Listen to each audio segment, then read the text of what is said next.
Hello, the video is about the slope of a straight line and we'll see the intuition behind the formula which we normally see in the textbooks. So let's consider a road, say like this, and this, suppose a car is moving on this road like this over here. So say after about this point, you can say that the car is going to encounter a steeper slope in this region. The slope is slightly more than here. Okay, so this is a steeper slope or larger slope than this region over here. We have a very similar concept in geometry, for which we can say that I have a line like this and say another line like this, or you can have like this. All these lines have different slopes, and you can say, suppose if I'll compare the two lines, suppose line 1, line 2, then line 1 has a larger slope, or it is steeper as compared to line 2.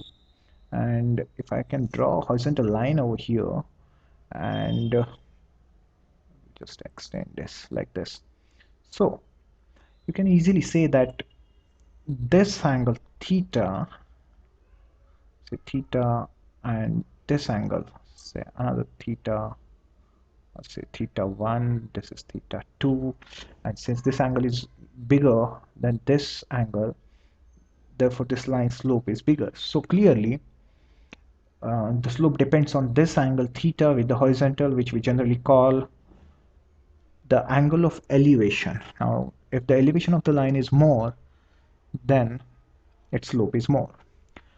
We'll see another formula for the slope of a line.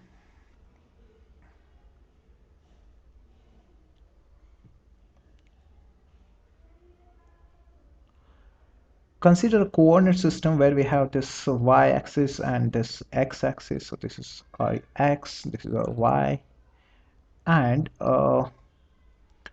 you can have a straight line like this. This is my straight line, which can be extended both sides. And I'll take any 2 points. Suppose I know the coordinate of this point and this point. Oh, sorry.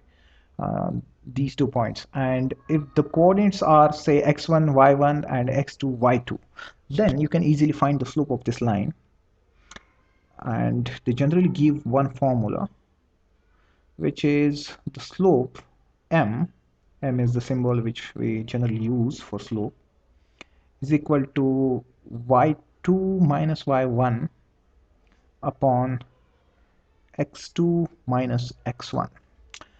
This is this distance over this distance. Now this can also be remembered as change in y, so it's delta y over delta x, change in x. Okay, this is my formula for the slope. It's very easy to see the logic behind this formula.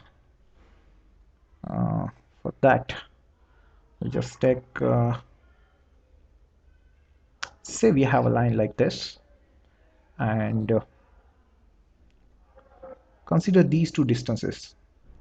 I'll call this distance as run and this distance as rise. Now you see how the slope depends on these two distances.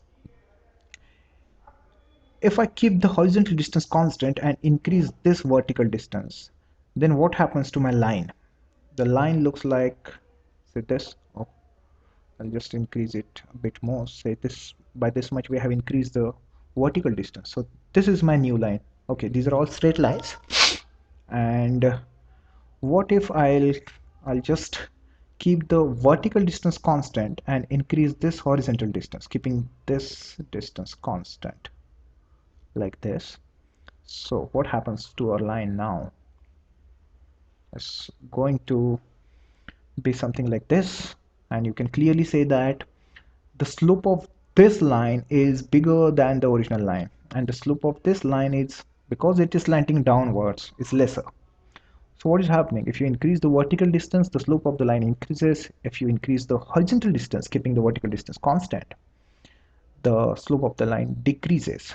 So you can easily say that the slope, say slope is directly proportional to this vertical distance, because as we increase that vertical distance keeping the horizontal constant, the slope increased, and the slope is inversely proportional to the run, that is the horizontal distance.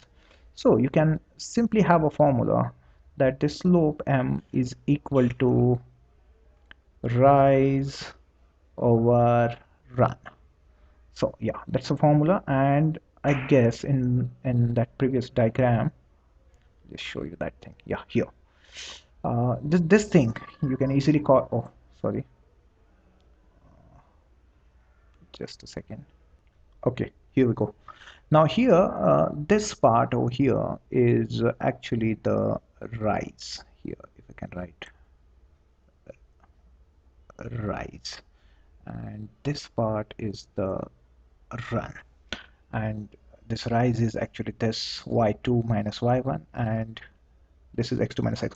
Actually, this is very simple. If you are familiar with coordinate geometry, you will find this really easy to understand, that if I want this vertical distance over here, I will take the respective y coordinates and subtract them, and for this I will take the respective x coordinates and subtract them.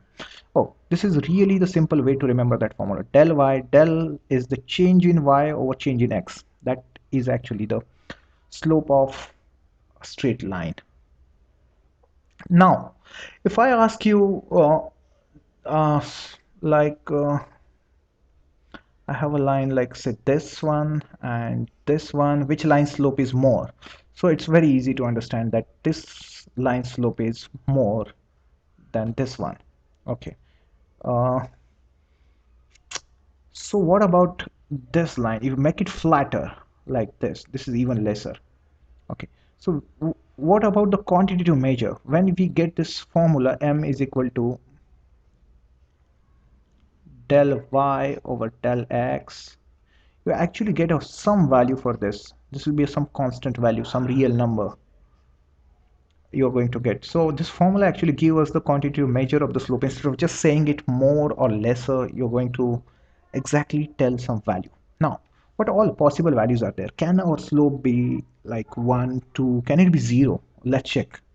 When we say that, let's take that example of that car. When the car is moving on this horizontal road in this direction, there is absolutely no slope. It's very flat over here. It's very flat.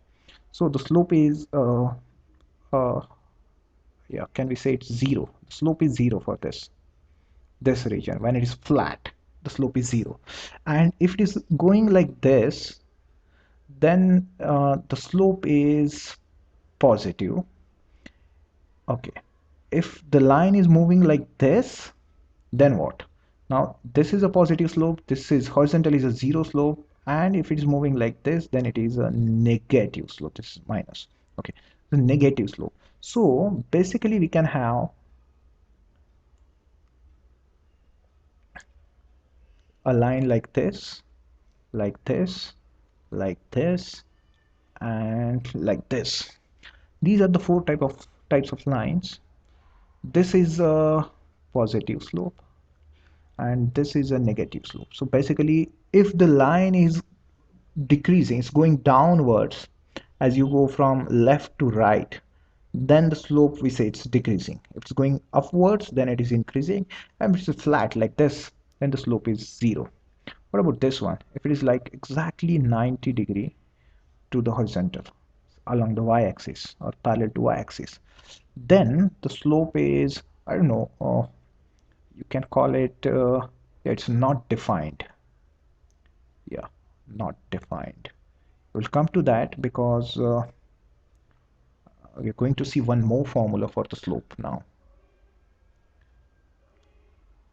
If I can just remove this. Okay, let's consider our line like here. This is our line, suppose. I'll draw a better one. Yeah, okay, this is our line, and this is my x-axis. Okay, then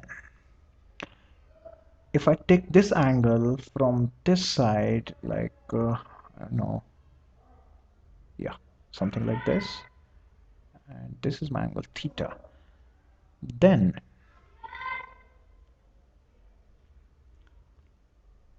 for this line, this angle theta, as this side is the opposite side and this is the adjacent side.